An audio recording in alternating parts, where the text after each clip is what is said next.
자, 우리 교회에는 두 일에 있다는 거 여러분 아시죠?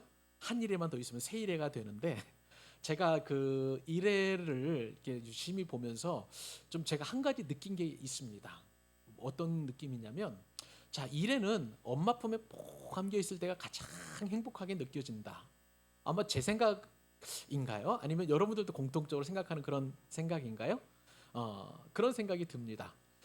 특별히 이제 그 뭐 우리 김한주 집사님의 일에는 제가 잘 볼 기회가 없어서 주일날만 얼굴 보고 있는데, 저희 손녀딸은 이제 수시로 저희 집에 와서 이렇게 보면은 일애가 가장 좋아하는 것은 엄마 품인 것 같아요. 때로는 이 일애가 아빠 품에 안기기도 합니다. 이제 물론 아빠 품도 행복하긴 한데 아빠가요, 어깨가 되게 넓은 편이에요. 그러다 보니까 이 작은 팔로 아빠의 어깨를 이렇게 감싸 안기에는 굉장히 힘들어 보이는, 아닙니다. 그 정도 힘들지는 않고요. 여하튼 좋긴 좋은데 엄마 품이나 엄마 가슴보다는 이게 좀 안는 것이 조금 어렵다라는 생각이 들 정도로 그렇게 어려워하는 것입니다. 제가 보기에는 그러니까 할아버지 입장에서 보면은 참 할머니보다도 엄마 품에 있을 때 가장 안정감을 누리고 또 행복하고 또 그리고 모든 어떤 그 걱정이나 근심이 없도록 그런 어떤 모습을 보이는 것 같아서 참 좋아 보입니다. 그러면서 제가 어떤 생각을 하게 됐냐면, 지난주 시간에도 우리가 말씀을 읽었죠. 이사야서 말씀을 통해서 하나님께서 우리 한 사람 한 사람을 그렇게 안으신다. 믿으시면 아멘.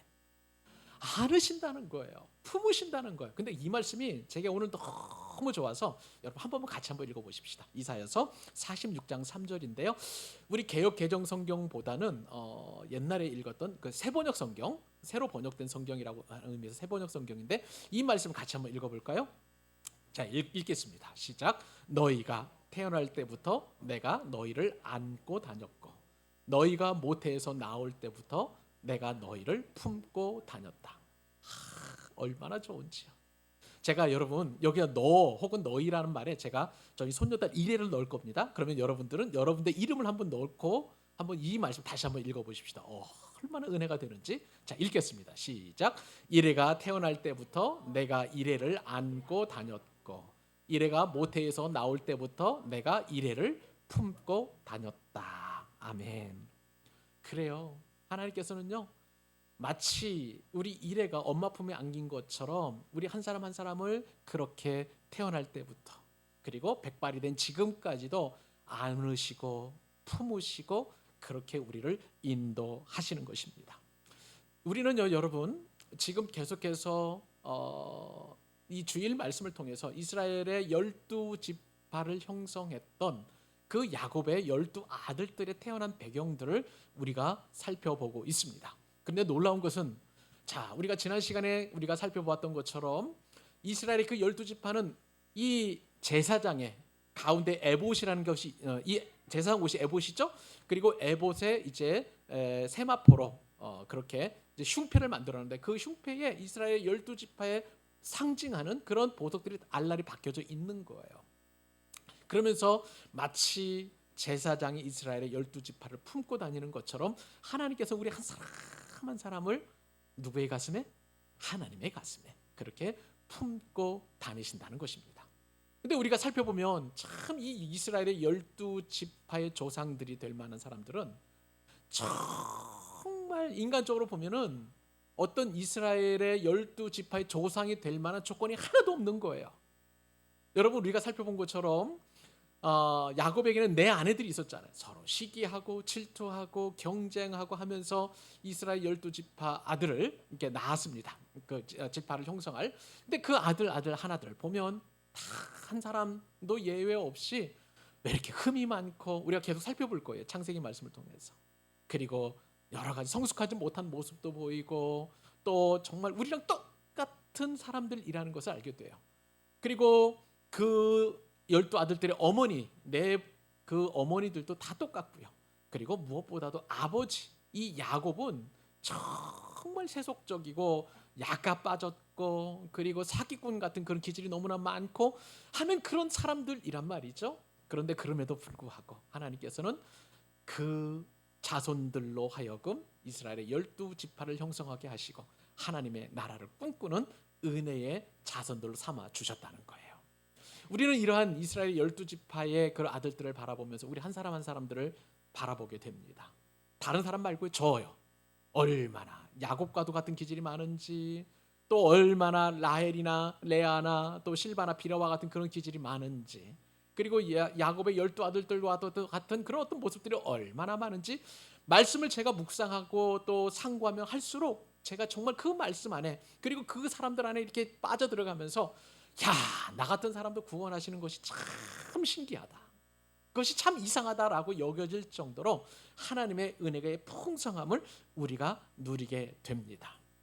사랑하는 여러분, 지난 시간에 우리가 하나님의 은혜를 배웠던 것, 그리고 하나님의 가슴에 그 새겨진 보석과도 같이 우리를 인정하신다고 할 때에 그 하나님 어떤 하나님이셨습니까? 상처를 별로 만드신 하나님이셨어요. 그죠?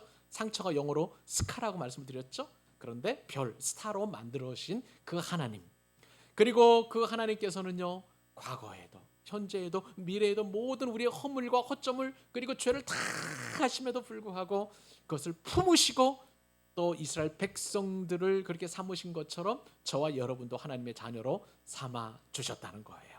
이것이 하나님의 은혜요, 이것이 하나님의 사랑인 줄로 믿습니다.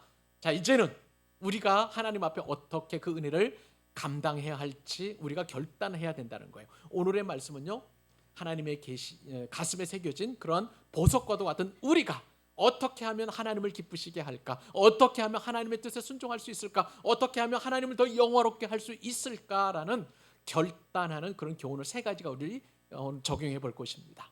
여러분, 오늘 말씀을 듣는 가운데 저도 결단하고 여러분 한 분 한 분들 다 결단하는 은혜와 축복이 있기를 간절히 소망합니다. 자, 그럼 첫 번째 결단은 무엇이냐? 자, 세 번째 이제 교훈이 될 텐데요. 자, 그것은 뭐냐면 내 뜻보다도 하나님의 뜻을 우선해야 된다는 사실이에요. 한번 해보십시다. 내 뜻보다 하나님의 뜻을 우선하라.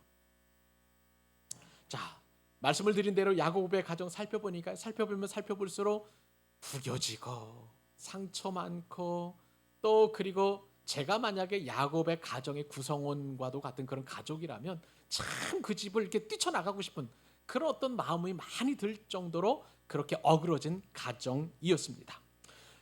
무엇보다도 내 아내들 사이에 야곱을 서로 자기 편으로, 그리고 야곱의 사랑을 더 많이 받을 정도로 그렇게 사랑을 갈구하고 서로 경쟁하고 미워하고 시기하고 다투고 있는 그 어머니들의 모습을 우리가 살펴보았잖아요.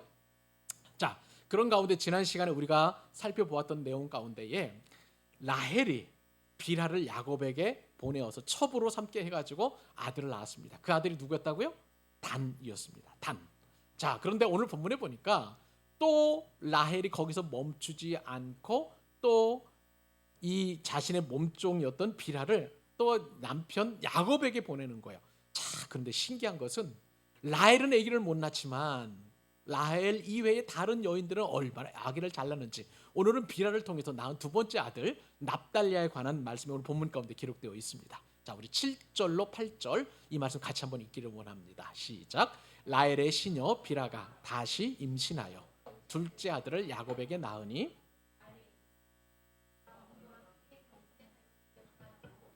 그 이름을 납달리라 하였더라. 아멘.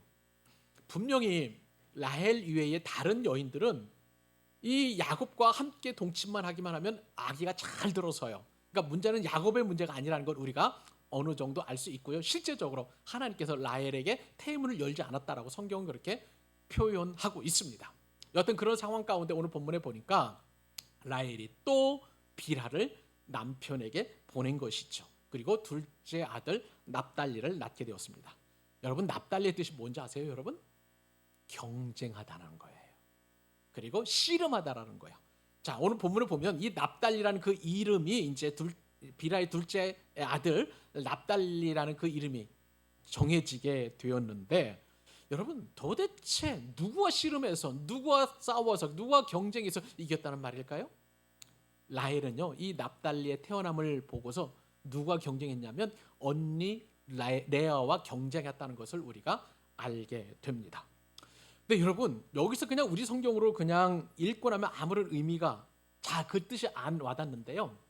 저는요, 이 경쟁하다는 말을 원어로 보니까 깜짝 놀랄 만한 사실 한 가지 알게 되었습니다. 여러분 원래 이 납달리라는 말이 굉장히 좋은 그런 의미를 가지고 있어요. 그러니까 경쟁에서 이겼다는 뜻 아니겠어요? 그러니까 다툼, 씨름, 경쟁이라는 말에서 끝나는 것이 아니라 이제 그 말이 이제 원래는 히브리 말로 나프툴레, 납달리에서 나프툴레라는 말이 이제 납달리로 바뀌게 되는데, 근데 이 나프툴레에다가 뭐가 또 덧붙여졌냐면 원문에 보니까 엘로힘이라는 하나님이라는 단어가 합쳐져 가지고 납달리가 된 거예요. 자, 이게 무슨 뜻입니까? 그러면 여러분, 자 라헬이 그 비라가 낳은 둘째 아들 납달리를 낳고 나서 라헬이 고백한 내용이 있어요. 자, 어떤 내용이 어떻게 고백이 됐냐면 내가 누구와 크게 경쟁했다? 언니와 크게 경쟁하여 이겼다라고 고백을 했는데, 이것은요, 그건 1차적인 의미이고 라헬의 본 마음에는 원어적인 의미를 분석해 보니까 내가 언니와 경쟁을 하게 되었는데, 그런데 나에게 아이를 주지 않는 하나님과 경쟁해서 내가 이겼다라는 뜻을 이 납달리 안에 집어넣은 거예요. 라헬의 마음에는요, 하나님이 미운 거예요. 하나님과 경쟁했다는 거예요. 여러분, 이게 라헬의 근본적인 문제였던 것을 우리가 잊지 말아야 되는 것입니다. 기본적으로 한번 생각을 해보세요. 라헬은요, 기본적으로 언니와 경쟁에서 이길 수가 없는 거예요. 왜냐하면 언니는 지금 벌써 4명의 아들을 낳았어요. 르우벤, 시몬, 그리고 레위, 유다까지 4명의 아들을 낳았어요. 자, 그는 두 번째 아들 비라를 통해서, 비록 자기 몸은 아니지만 비라를 통해서 두 아들을 낳았다 할지라도 이 2명으로 4명을 어떻게 이깁니까? 그런데 언니는 도저히 이길 수 없는데 라헬의 마음 가운데서는 그 언니를 뛰어넘어서 이 납달리가 태어난 것을 계기로 해가지고요, 누구를 이겼다? 자신에게 임신시키지 못하는 태문을 닫고 있는 하나님과 경쟁에서 내가 이겼다라고 그렇게 은연중에 선포하고 자랑하고 있는 것입니다. 여기서 우리는요, 하나님의 뜻을 깊이 생각해 봐야 합니다. 이 납달리라는 이름을 통해서 하나님의 뜻이 도대체 무엇인가? 첫 번째는 뭐냐면요, 무엇보다도 나의 뜻이 하나님의 뜻이라고 우기는 우를 범하지 말아야 된다는 사실이에요. 우리가 잘 구분하지 못하는 것 가운데 하나는 뭐냐면 내 뜻과 하나님의 뜻인 거예요. 우리가 인생을 살다 보면 어떤 결정을 내릴 때가 얼마나 많은지 몰라요? 그런데 여러분, 그 결정을 내릴 때 우리에게 있어서 굉장히 시행착오나 혹은 잘못된 판단을 내릴 때가 있는데, 내가 미리 결정을 해놓고 이것이 하나님의 뜻이라고 그렇게 내가 몰아가는 거예요. 내가 결정할 때는요, 나의 뜻은 항상 어떤 거냐면 내게 유리한 방향이에요. 내게 유익한 방향이에요. 그러면 나는 그냥 하나님 뜻 물어볼 것도 없고 이거는 하나님의 뜻이지라고 결정해놓고 그냥 하나님의 뜻이라고 이게 덮어버리는 거죠. 그러한 일들이 우리에게 얼마나 많은지 모릅니다. 여러분 한번 생각을 해보세요. 돌이켜서 반대로 한번 생각을 해보십시다. 내가 불리한 결정, 내게 또한 그 전혀 유익이 되지 않는 그런 결정을 내려놓고 이것이 하나님의 뜻이다라고 여러분 그렇게 하나님의 뜻에 대하여 인정한 적이 있나요? 저는 그런 게 없어요. 여러분 어떻습니까?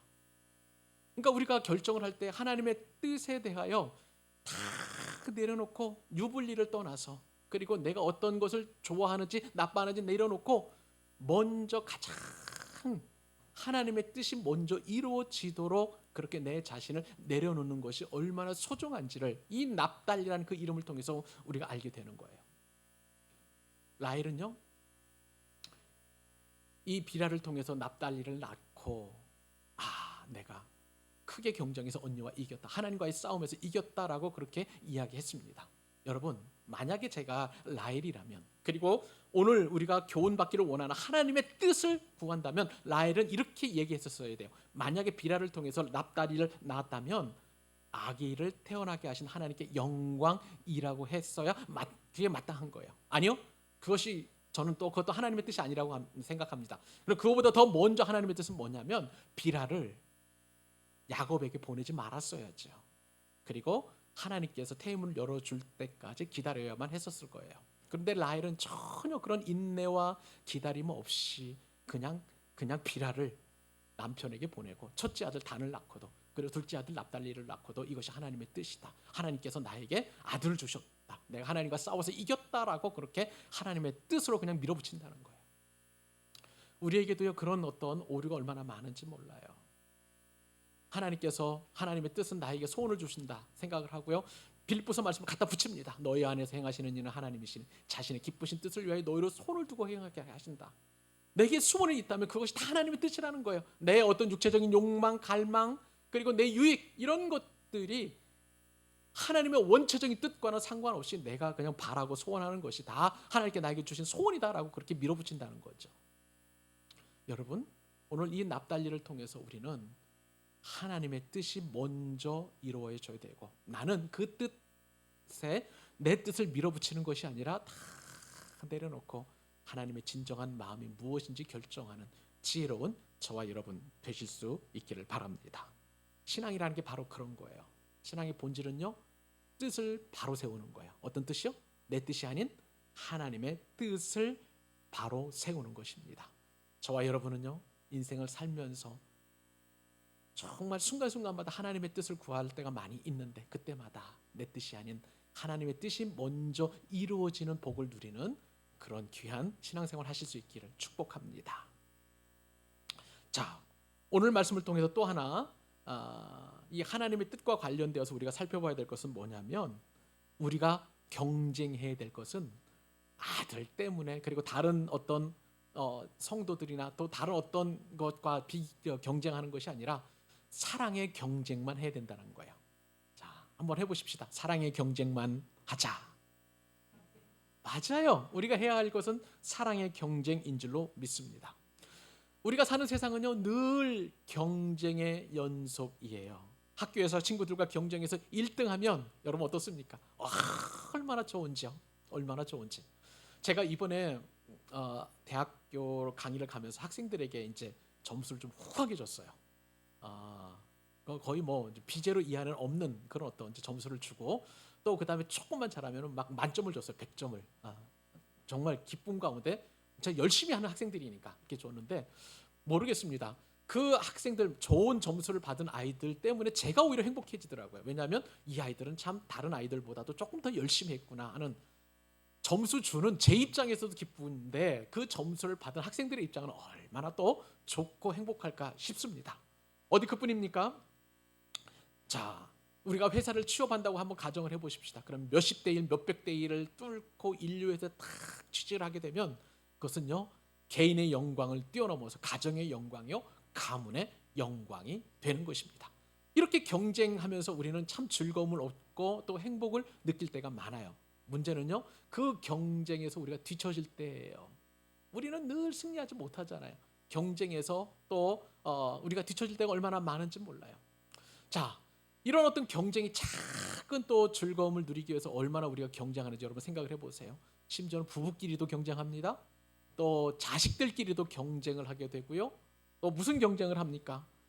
주변 사람들과 이웃들과 돈으로 경쟁하고, 아파트 평수로 경쟁하고, 또 차의 크기로 경쟁하고, 얼마나 많은 경쟁 속에서, 그 오염된 경쟁 사회 속에서 우리가 살아가는지 모릅니다. 여러분, 교회는 경쟁이 없을까요? 교회 경쟁이 있습니다. 우리 교회는 전혀 그런 경쟁이 없는 것으로 제가 믿고 감사합니다만은, 제가 이전에 큰 교회를 섬기다 보면 직분 때문에 경쟁하는 분들이 계세요. 직분 때문에. 그 큰 교회에서 그 뭐라 그럴까요, 권사나 혹은 안수 집사님이나 장로님을 세울 때에 얼마나 치열한지 몰라요. 또 목사님들끼리 서로 모여가지고 회의를 하는데 추천을 하기 위해서 적합한지, 참 경쟁이 치열합니다. 그런 상황에서, 자, 그런 상황에서 직분으로 경쟁하고, 또 어떤 같은 권사님들끼리라도 여러분 얼마나 경쟁하는지 아세요, 여러분? 자, 이 한 권사님은 열심히 기도했는데 이 자녀가 대학에서 뚝 떨어졌어요. 그런데 별로 신앙생활도 제대로 못하는, 정말 권사님 같지 않은 권사님의 가정에서는 자녀가 좋은 인류대학에 입학을 딱 해버리면 그 권사님들 사이에 미묘한 신경전이 얼마나 심각한지. 그뿐인가요? 딸을 시집 보냈는데 이 딸을 시집 보낸 그 사위가 변호사 사위를 맡게 된다면, 그렇지 못한 또 사위를 얻은 그런 어떤 가정의 권사님에서는 참 마음이 힘들어하는 것을 제가 본 적이 있어요. 안타까운 일이에요. 여러분, 그렇다면 교회에서 목사님들의 경쟁은 없을까요? 있어요. 목사님들 경쟁하십니다. 목사님들은 교회 큰 규모 아니면 성도 수에 따라서 그렇게 경쟁을 하는 것을 보게 됩니다. 경쟁은 이처럼 굉장히 아프게 되고 또 경쟁을 통해서 얻어지는 유익은 작지만 또 경쟁에 실패했을 때 오는 어떤 상처나 또 데미지는 얼마나 큰지 몰라요. 그렇기 때문에 이 경쟁은 우리로 하여금 큰 스트레스를 받게 합니다. 성경에서는 그 어떤 경쟁도 추천하거나 내지는 교회 크게 늘려라, 또 그 다음에 뭐 자녀들 열심히 공부해가지고 좋은 대학 보내라, 이런 내용이 없어요. 그런데 제가 말씀을 묵상하다가 성경에서 부추기는 경쟁이 딱 하나 있는데 그것은 바로 사랑의 경쟁이라는 거예요. 제가 이 로마서 말씀을 잠시 묵상하다가 깜짝 놀랐습니다. 로마서 13장 8절 말씀 한번 보실래요? 같이 한번 읽어보십시다. 자, 시작. 피차 사랑의 빛 외에는 저 빛이 잘못되었습니다. 사랑의 빛의 빛. 저 빛은 라이트고요. 빛, 이게 돈 빌려주는 거예요. 그 빛이에요. 자, 피차 사랑의 빛 외에는 아무 빛도 짓지 말라. 그다음에 남을 사랑하는 자는 율법을 다 이루었느니라. 아멘. 여러분, 이 세상에서 모든 경쟁은요, 우리로 하여금 굉장히 좌절감을 느끼게 하고 아픔을 느끼게 하고 또 스트레스를 받게 합니다. 그런데 성경이 말씀하는 이 경쟁, 특별히 이 사랑의 빚을 지는 이 경쟁 외에는, 빚을 갚는 경쟁이죠. 여러분, 놀랍게도 우리의 삶을 너무너무 행복하게 만든다는 사실이에요. 여러분, 누구라도 하나님께서 예수님을 통해서 보여주신 그 사랑을 체험했다고 하면 그 하나님의 사랑이 얼마나 큰지, 그 사랑을 다른 사람에게 갚지 아니하고는 안 되는 마음이 우리 가운데 있는 거예요. 또 하나님의 사랑을 입은 분의 어떤 성도님 혹은 목사님, 아니면 나를 위해서 기도해 주신 그 어떤 믿음의 권속들에게 사랑의 빚을 지게 된다면, 여러분, 제가 그분을 위해서 기도하고 또 그분을 축복하고 또 정말 어떻게든지 간에 하나님 앞에 그 빚을 갚으려고 얼마나 노력하고 애쓰는지 모릅니다. 이것이야말로 하나님께서 우리에게 주시는 사랑의 빚, 경쟁인 것이죠. 여러분, 사랑의 빚을 가지고 서로 경쟁하게 되면은요, 그 공동체는, 그 가정은, 그리고 그 모임은요, 하나님의 나라가 임하게 되는 것입니다. 하나님의 사랑으로 충만한 그 하나님의 나라, 하나님의 사랑으로 넘치고 풍요로운 그 천국이 이루어지게 된다는 사실이에요. 여러분, 그런데 야곱의 가정을 보게 되면 이 사랑의 빚이 없었어요. 서로 경쟁하고 서로 미워하고 서로 시기하고 서로 다투다 보니까 야곱의 가정은 천국이 아니라 지옥 그 자체였던 것이죠. 그러므로 우리가 이 사랑의 빚을 지는 것이 얼마나 소중하고 얼마나 복된 것인지, 그렇기 때문에 우리는 피차 서로 사랑의 빚을 갚는 일을 게을리해서는 안 된다는 것입니다. 사랑하는 여러분, 다시 한번 우리 다짐하십시다. 저와 여러분은 하나님의 가슴에 새겨진 보석인 줄로 믿습니다. 하나님께서 저와 여러분을 죄와 허물과 상처와 경쟁에서 별로 바꾸어 주시고, 무엇보다도 과거와 현재와 미래를 다 품으셔서 우리를 보석과도 같은 존귀한 존재로 삼아 주셨습니다. 그렇기 때문에 이제부터 이렇게 결단해야 되는 줄로 믿습니다. 내 뜻을 하나님의 뜻으로 우기지 말아야 됩니다. 한번 따라서 하십시오. 내 뜻을 하나님의 뜻으로 우기지 말자. 사랑의 빛만 갚자. 기도보다 앞서지 말자.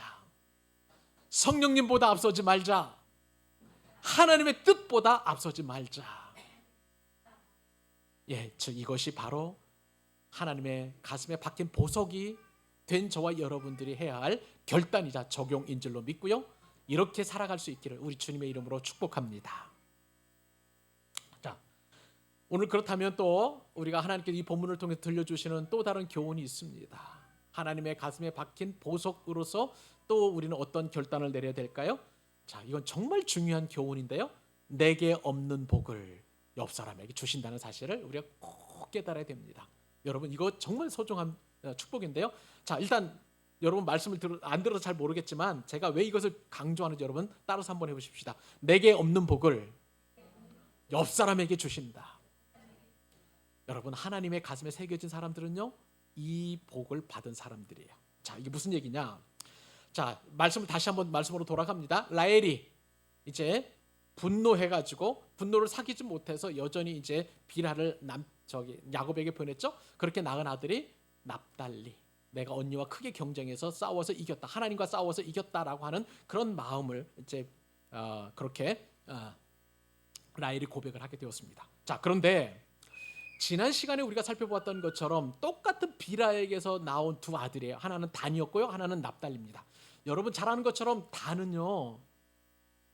단은 이상하게 하나님께서 복을 주시지 않았어요. 여러분 기억하세요?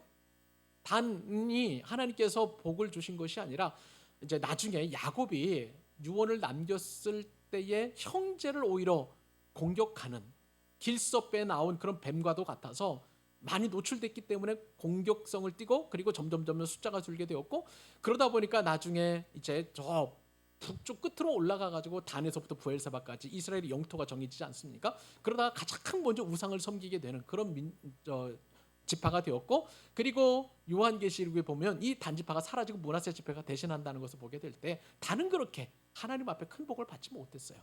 근데 똑같은 아들입니다만은 이 납달리는 어떤 복을 받는지 엄청납니다. 자, 우선 창세기 49장 21절에 야곱이 이제 유언을 남길 때, 죽음을 앞두고 유언을 남길 때 납달리 지파에 대해서 이렇게 축복합니다. 납달리는 노인 암사슴이라 아름다운 소리를 바라는도다. 여러분 잘 보세요. 납달리는 숫사슴입니까? 암사슴입니까? 암사슴 잘 보세요. 자, 그러면 또 납달리는 묶인 메인 암사슴입니까? 노인 암사슴입니까? 노인 암사슴이에요. 그리고 아름다운 소리를 바란다라고 그렇게 이야기하고 있습니다. 성경학자들에 보면은요, 혹은 또 생물학자들에 보면 동물 중에서 가장 아름다운 동물이 바로 사슴인데 그 가운데서도 암사슴이라고 합니다. 암사슴은요, 목이 길어요. 길이는 목이 길지만 너무 기형적으로 길어가지고 기린 보고 예쁘다, 아름답다, 참스럽다라고 하는 사람은 없잖아요. 그런데 암사슴은 굉장히 아름답습니다. 목이 길고 눈이 막 또랑또랑 해가지고요. 그래서 그 암사슴이 이제 산등성이를 넘어가는 모습을 보게 되면 얼마나 건강해 보이고 아름다워 보이는지, 그리고 거기에 새끼들이 따라간다. 그런 암사슴이라면 정말 모든 사람들은 그 사슴의 그런 모습을 보고 굉장히 예쁘다, 아름답다라고 표현합니다. 얼마나 아름다우면요, 다윗이 자신도 암사슴처럼 되기를 원했던 그런 소망을 하나님 앞에 올려드린 기도가 있어요. 여러분 시편 18편 33절 말씀 제가 읽어드릴게요. 나의 발을 암사슴 발 같게 하시며 나를 나의 높은 곳에 세우시며. 시편 18편은 누가 지었다고요? 다윗은 목동이었어요. 목동이 어렸을 때부터 양을 치면서 저 멀리 막 뛰어다니는, 깡충깡충 뛰어다니는 암사슴의 모습을 보니까 얼마나 건강하고 아름다웠으면 나도 저렇게 암사슴처럼 되게 해달라고 그렇게 다윗이 기도했냐는 거예요. 자, 이렇게 야곱의 축복대로 납달리 지파는 이제 엄청난 복을 받게 되는데, 그 복이 나중에 신명기에 보면 모세를 통해서 이렇게 구체화됩니다. 자, 신명기 33장 23절에 보면 출애굽한 이후에 납달리 지파가 이제 가나안 땅에 정착해서 그가 얻을 땅을 이렇게 표현합니다. 같이 한번 읽어주실래요? 시작. 납달리에 대하여는 일러스되 은혜가 풍성하고 여호와의 복이 가득한 납달리여, 너는 서쪽과 남쪽을 차지할지로다. 아멘. 모세가요, 아직 출애굽 중에 있는 이스라엘 12지파들을 다 일일이 축복을 하는데 그 가운데 납달리 지파를 축복하는데 너는 은혜가 풍성하다는 거예요. 누구의 은혜일까요? 하나님의 은혜입니다. 그리고 여호와의 복이 가득하다는 거예요. 서쪽과 남쪽을 그래서 또한 차지한다. 실제로요, 이 모세의 예언대로 납달리 지파는 가나안 땅에 정착할 때에 서쪽은 지중해 쪽이에요. 남쪽은 갈릴리 호수 바로 위쪽에 있는 그런 지파의 그 땅을 차지하게 되었습니다. 그것은요, 이스라엘의 12지파 가운데 가장 비옥한 땅이에요. 가장 비옥한 땅이에요. 그런 땅에서 이제 납달리 지파가 은혜를 얻게 되는데 여호와의 복이 가득했다고 얘기를 했어요. 그리고 또 야곱은 아름다운 소리를 바란다고 그랬는데요, 이것이 구체적으로 이루어진 때는 언제냐면 예수님 시대예요. 무슨 말씀입니까? 예수님의 고향이 어디일까요? 나사렛이잖아요. 태어난 곳은 베들레헴이고 이 나사렛이 바로 납달리 지파의 땅이라는 거예요. 여러분 한번 생각을 해보세요. 예수님께서 정말 갈릴리 지역에서 병자도 일으키시고 산상수훈에 말씀하시고 그리고 또 정말 많은 기적을 일으켰을 때에 그 납달리 지파의 주민들이 대부분 갈릴리 사람일 텐데, 여러분 아름다운 소리를 바란다는 것은 납달리 지파의 사람들이 아름다운 예수님의 말씀을 들은 거예요. 살아계신 하나님의 음성을 듣는 엄청난 복을 누리게 되었고요. 그리고 여호와의 복이 가득하다고 그랬어요. 무슨 말씀입니까? 이 여호와의 복은 예수님께서 그들과 함께 하신다는 거예요. 그러니까 납달리 지파는 정말 형용할 수 없는 엄청난 복을 받아 누리게 된다는 거예요. 저는요 축복하고 싶습니다. 여러분 한 분 한 분들에게 납달리 지파의 엄청난 복이 임하기를 축복합니다. 여러분들 가정에 납달리 지파의 복이 임하기를 축복합니다. 여러분들의 자녀와 자녀 손들에게도 납달리 지파의 축복이 있기를 간절히 소원합니다. 그런데 여러분, 제가 이 말씀을 묵상하면서 여기서 끝나는 게 아니에요. 아니라는 거예요. 무슨 말씀을 제가 드리고 싶으냐면, 이렇게 납달리 지파는 똑같은 비라의 자손인데 다는 그렇게 저주와 같은 그런 어떤 엄청난 저주 같은 것을 받게 되었고, 납달리는 이렇게 축복을 받게 되었는데, 자 그러면 만약에 여러분들이 단이라는 입장에 생각을 해보면 어떻을까요? 납달리는 도대체 뭐가 특출을 나서 저렇게 복을 받았지? 이렇게 생각하지 않을까요? 여기서 우리는 한 가지 하나님의 뜻을 깨달아야 하는 것입니다. 하나님은요 단에도 복을 주셔서 제사장의 가슴에 새겨지는 보석이 되게 해주셨고요, 또 납달리도 하나님께서 복을 주셔서 제사장 가슴에 새긴 보석이 된 줄로 믿습니다. 여러분, 그 복은요 이제 하나님의 복은 능력으로 사람에게 나타나게 되는데, 근데 하나님께서 복을 주실 때에 참 기가 막힌 것은 모든 복을 한 사람에게 몽창 주신 게 아니라는 거예요. 조금 젊은이 말로 이렇게 얘기해 볼까요? 몰빵하지 않으셨다는 거예요. 각자 사람에게 하나님께서 예정하신 준비해 놓으신 복을 다 똑같이 주셨어요. 납달리도 그렇게 큰 복을 받았지만요, 납달리도 약점이 있어요. 나중에 남유다와 북이스라엘로 할 때 이 납달리 지파는요 북이스라엘 쪽에 그렇게 여로보암의 후손이 되어버린 거예요. 다 단점이 다 있어요. 근데 제가 묵상하는 것은 뭐냐면, 하나님께서 각자에게 다 복을 주셨는데, 그러다 보면 여러분, 내가 받지 못한 복을 받은 분이 나를 생각할 때에, 내가 그분을 생각할 때, 저 사람은 왜 저렇게 잘 나가지? 왜 저렇게 좋은 복을 주고 나는 왜 이렇게 복이 초라하지? 이렇게 생각하지 말라는 말씀입니다. 제가 우스갯소리를 들은 그 얘기가 있어요. 어떤 목사님이 저에게 목회자의 성골이랍니다. 제가 그런 얘기 처음 들어봤어요. 무슨 얘기냐면, 제가 예전에 부교육자 사역했던 곳이 이찬수 목사님 섬기는 분당 우리 교회였었어요. 여러분, 엄청난 교회 여러분 아시죠? 또 그 다음에 제가 또 섬겼던 교회가 어느 교회였냐면 사랑의 교회였어요. 정말. 자, 그 다음에 또 제가 또 섬겼던 교회, 교체 이 교회를 개척하기 마지막에 섬겼던 부교육자로 잠깐 있었던 교회가 서울광염교회입니다.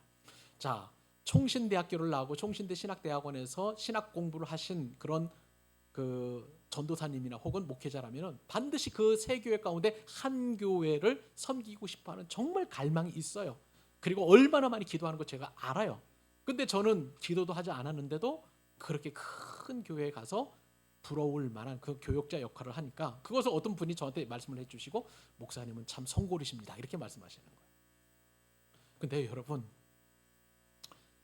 저는 그거보다도 그렇게 말씀하신 분이 저보다 없는 은사가 얼마나 많은지, 그분은 설교도 잘하시고 목회도 잘하시고 또 집 짓는 거 고치는 거 정말 그분이 다 하세요.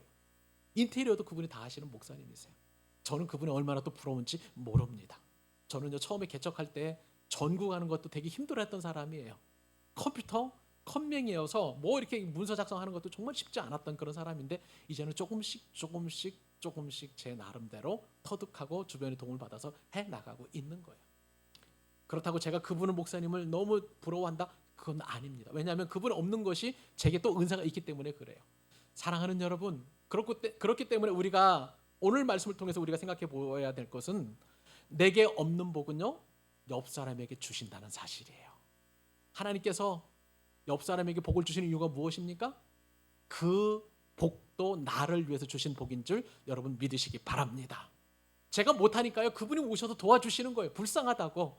저도 그분이 필요로 하면 제가 도울 수 있는 방법들은 충분히 도우는 것을 보게 됩니다. 기쁨으로 섬기는 거예요. 여러분, 이것이 바로 하나님께서 우리를 향하신 놀라운 뜻인 줄로 믿습니다. 우리 한 사람 한 사람을 다 똑같이 만들지 않으셨어요. 뭔가 좀 부족할 수도 있고 뭔가 좀 넘칠 수도 있고 풍성할 수도 있어요. 이것이 다 하나님께서 우리에게 주신 복인데 문제는 우리의 인식이라는 거예요. 하나님의 복을 복으로 느끼지 않을 때에 그것을 결핍으로 느끼고, 그것을 또한 우리의 어떤 약점으로 느끼고, 그것이 내 하나 그리고 라헬처럼 서로에 대한 원망과 불평을 느낀다면 하나님의 뜻은 이루어지지 않습니다. 우리 교회 안에도 나보다 더 은사를 많이 받은 분들이 많이 계세요. 제가 아무리 설거지 잘하고 음식을 잘한다 할지라도 제 아내 못 따라갑니다. 저는 이미 제 아내 음식에 길들여져 있어서 다른 음식보다 제일 좋아해요. 그렇게 서로 보듬어가고 서로 섬기는 거예요. 나에게 없는 것은 다른 사람에게 있다는 것은 내게 주신 하나님의 축복인 줄로 믿습니다. 그 하나님의 축복을 받아 누리는 우리 귀한 광교 사랑의 성도들 될 수 있기를 주님의 이름으로 축복합니다. 마지막으로 한 가지 간단하게 하나님께 주신 교훈을 살펴보도록 하겠습니다. 자, 마지막 이제 갓지파와 그 다음에 이제 또 다른 아셀 지파죠. 그 이야기를 잠깐 나누도록 하죠. 세 번째 교훈은 뭐냐면요, 오늘 본문을 통해서 주시는 그 교훈은 나의 배경을 뛰어넘어서 복을 주신다는 거예요. 나의 환경을 뛰어넘어서. 자, 말씀을 드린 대로 이제 레아가 아까 말씀드린 것처럼 루벤, 시몬, 레위, 유다 등 4명의 아들 낳았음에도 불구하고 이제 비라를 통해서 2 아들을 낳게 되니까 이 레아도요, 아들을 4씩이나 낳았음에도 불구하고 질투가 막 불듯이 일어나는 거예요. 그래서 이제 자신의 몸종인 실바를 남편에게 보냅니다. 그래서 아들을 낳게 되는데 그 아들이 바로 2 아들을 낳게 되죠. 자, 어떤 아들이냐면 갓이라는 아들입니다. 자, 우선 9절로 10절, 11절 석절 말씀 같이 읽어주세요. 시작. 레아가 자기의 출산이 멈춤을 보고 그의 시녀 실바를 데려다가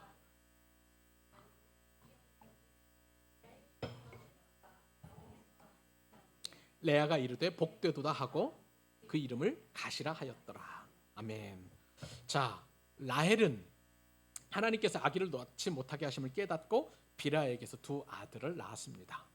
라헬은 조금 그래도 좀 우리들 마음 가운데 저럴 수도 있구나라는 마음이 있는데, 레아는 왜 실바를 남편에게 보냈을까요? 여러분, 아들이 4씩이나 있으면서도 불구하고 참 이해가 되지 않는 것을 보게 됩니다.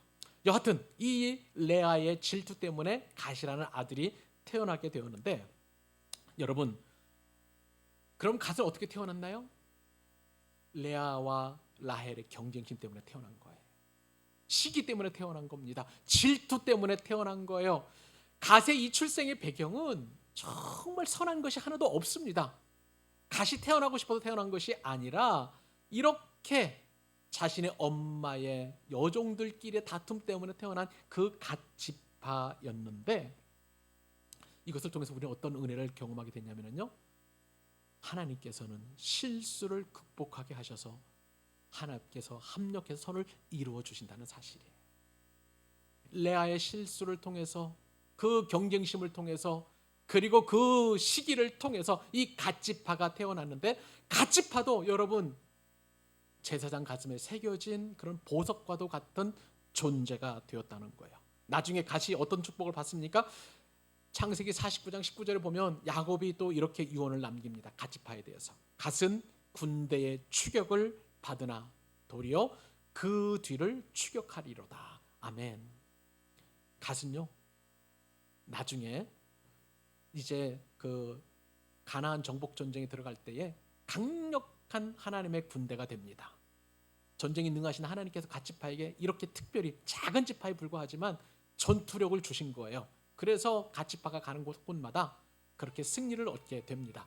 여러분, 요단강 동편에서 얻었던 그 지파 생각나죠? 루벤, 므낫세 반지파, 그 다음에 갓지파예요. 왜요? 가장 먼저 가나안 정복 전쟁에서 앞선 지파들이 이렇게 땅을 분배받을 때 갓지파가 그렇게 전투적인 그런 힘으로 능력을 가지고 그렇게 가나안 전쟁에 임했기 때문에 그런 것입니다.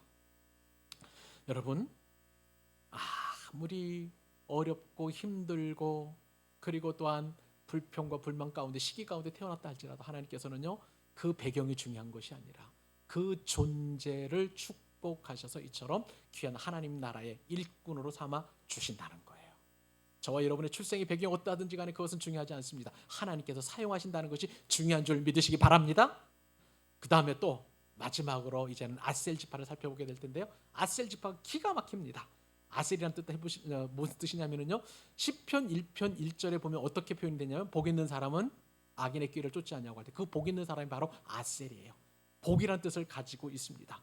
이 아셀이 구약 성경에 45번 등장하는데 오늘 본문을 포함해서 18번은 기쁨이라는 의미로 쓰였고요. 그리고 나머지 27번은 축복이라는 의미로 쓰이게 되었는데, 아셀 지파 정말 이게 기가 막힌 지파입니다. 자, 12절로 13절 말씀 읽어보십시다. 읽겠습니다. 시작. 레아의 시녀 실바가 둘째 아들을 야곱에게 낳음에 레아가 이르되 기쁘도다, 모든 딸들이 나를 기쁜 자라 하리로다 하고 그의 이름을 아셀이라 하였더라. 아셀은 기쁨이에요. 좋다는 거예요. 여러분, 우리들 가운데서도 혹은 누군 만날 때 기쁜 사람이 있잖아요. 저 사람 좀 만나고 싶다, 만나면 좋다라고 느껴지는 사람, 그 사람이 바로 아셀 지파의 그 축복을 받은 사람이라고 할 수가 있는 거예요. 여러분, 아셀 지파가요 얼마나 큰 축복을 받게 됐냐면, 자, 창세기 49장 20절 말씀 제가 읽어드립니다. 야곱이 유언하는 아셀 지파에 대한 유언이죠. 아셀에게서 나는 먹을 것은 다 기름진 것이라 그가 왕의 수라상을 차리리로다.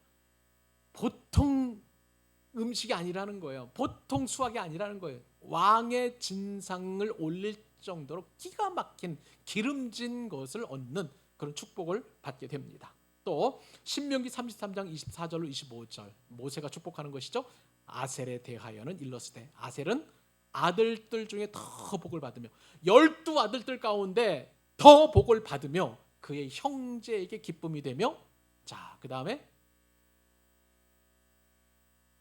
그의 발이 기름에 잠길지로다. 내 문빗장은 철과 놋이 될 것이니 네가 사는 날을 따라서 능력이 있으리로다. 아멘. 아셀은요 12아들들 가운데 최고로 그렇게 복을 받았고요. 다른 11 형제들로부터 기쁨이 되었고요. 또 아셀의 발은 기름에 잠길 정도로 그렇게 풍요로운 그런 복을 누리게 되었습니다. 여러분, 이게 무슨 말일까요? 아셀은요 특별히 특출난 인물이 없어요. 뭐 유다 지파 같은 경우는 예수님의 조상이 있고요. 또 그 다음에 루벤 지파는 누가 있고 어느 지파에는 또 누가 있고 있는데, 아셀 지파가 딱 조상이 나온 것은 뭐냐면 누가복음 2장에 보면 안나라는 여선지자 정도가 아셀 지파 딱 한 사람 나옵니다. 유명인 사람. 유명하지 않아요. 무명한 사람입니다. 그런데 이 땅에서 누리는 수 있는 모든 복들은 다 누리는 거예요. 경제적으로, 그 다음에 먹을 것에 대한 축복들, 형제들의 기쁨이 되고 즐거움을 주는, 그러니까 조용하면서도 받을 복은 다 받는 실속 있는 지파가 바로 이 아셀 지파입니다. 교회 안에서도 특출나지 않으면서도 정말 실속 있는 그런 성도들이 있을 수 있어요. 아셀 지파의 축복을 받은 분들이라고 할 수가 있겠습니다. 여러분들은 그렇게 고생 안 하고도 복을 받는 아셀 지파의 축복을 받기를 혹시 원하지 않습니까? 네. 원하시면 그렇게도 기도하시면 좋겠는데, 저는 그렇게 굳이 이 땅에 소망이 없기 때문에 아셀 지파 같은 그런 축복은 받으면 좋겠지만 없어도 그렇게 제가 별로 이렇게 걱정하지 않습니다. 말씀을 맺을게요. 지난주에 그리고 또 오늘에 이르기까지 우리는 하나님 가슴에 새겨진 보석과도 같은 이스라엘의 12아들들의 탄생 배경을 말씀을 통해서 깨닫게 되었습니다. 그들을 보면 정말 허물도 많고요, 죄도 많고, 어떻게 이런 사람들이 이스라엘의 12지파의 조상이 되었을까? 야곱은 또 어떻습니까? 레아와 라헬은 또 어떻고요? 비라와 실바는 또 어떻습니까? 참 인간적으로 보면 볼품 없고 잘난 것 없는 그런 사람들이었습니다. 우리는 또 어때요, 여러분? 세상 사람들이 인정할 만한 재능이 있습니까? 그런 재산이 있나요? 또 그들로부터 인정받을 만한 그런 학식이나 지식이 또 있나요? 우리는 너무 평범한 사람들이에요. 그런데 그런 평범한 사람들을 하나님 나라에 하나님께서 친히 품으시고 우리를 보석으로 삼으시고 우리를 또한 하나님 나라의 자녀 된 주인공으로 삼아 주셨습니다. 결국은 하나님께 영광인 줄로 믿습니다. 여러분, 이번 한 주간 동안 여러분들에게 또 어떤 삶의 환경이 여러분에게 주어질지 모르겠어요. 그러나 분명한 것은 나는 하나님께서 품으신 그런 존재다, 하나님이 가슴에 새겨진 보석이다 라는 정체성을 가지고 이번 한 주간도 넉넉히 승리하는 저와 여러분 되시기를 우리 주님의 이름으로 축원합니다. 축원합니다.